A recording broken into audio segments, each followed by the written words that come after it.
Many people on Ozempic, Wegovy, or Mounjaro notice something surprising.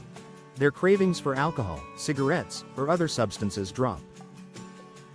In this video, we will talk about what the science actually says about GLP-1 medications and addiction, and what this could mean for the future of treatment.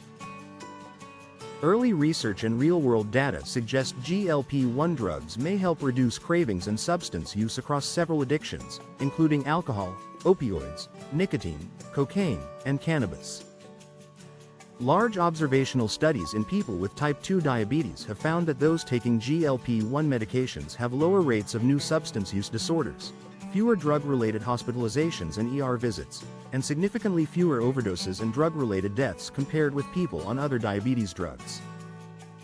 In some analyses, overdose risk dropped by around 40% and drug-related deaths dropped by 50% for those taking GLP-1 medications.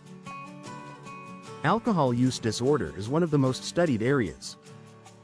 A randomized trial of semaglutide in people with alcohol problems found that those on the GLP-1 medication had fewer heavy drinking days, drank less on days they did drink, and reported noticeably lower alcohol cravings than people on placebo. Real-world data backs this up, showing fewer alcohol intoxication events requiring hospital care and a modestly lower risk of developing alcohol use disorder among people that were prescribed GLP-1 medication. Patients often describe feeling satisfied after 1 or 2 drinks, thinking about alcohol less, and finding it easier to stop once they start.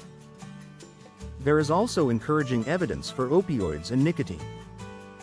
Observational studies show that people with diabetes who are prescribed GLP-1 medications have lower rates of opioid overdose and opioid-related hospital visits than those on other diabetes medicines.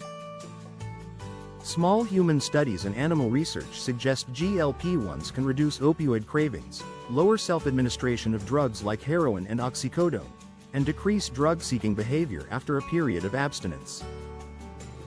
For smoking, GLP-1s have been linked to fewer cigarettes per day, reduced nicotine cravings, and a lower risk of developing nicotine use disorder, while also helping prevent the weight gain that often follows quitting.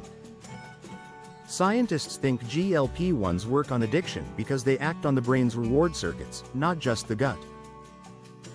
GLP-1 receptors are found in areas involved in dopamine signaling, motivation, and cravings. By activating these receptors, GLP-1 drugs seem to dampen the reward response to addictive substances and reduce the intensity of cues that normally trigger use. Many people describe it as the volume being turned down on both food and substances. The urge is still there, but less loud and less controlling. GLP-1 medications are not approved today for treating addiction, and most of the strongest data so far come from observational studies and small early trials.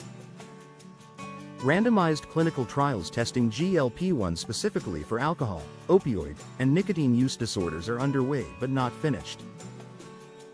These drugs still carry their usual side effects, like nausea and digestive issues, and they are expensive and not covered by insurance for addiction treatment.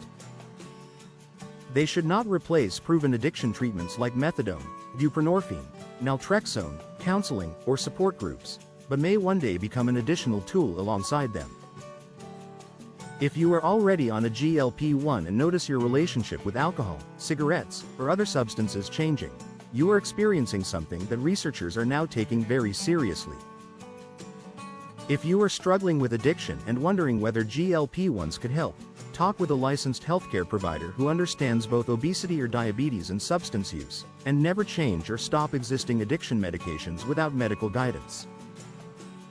If you want a deeper, plain language breakdown of the research on GLP-1s and addiction, including key study numbers, how these drugs might fit into future treatment plans, and what questions to ask your doctor, check out the full guide on the GLP-1 guide linked in the description. If this video helped you see a clearer picture of what GLP-1s can and cannot do for addiction, please like the video, subscribe for more honest GLP-1 education, and visit the glp1guide.com through the link in the description to keep learning and compare trusted GLP-1 options side by side.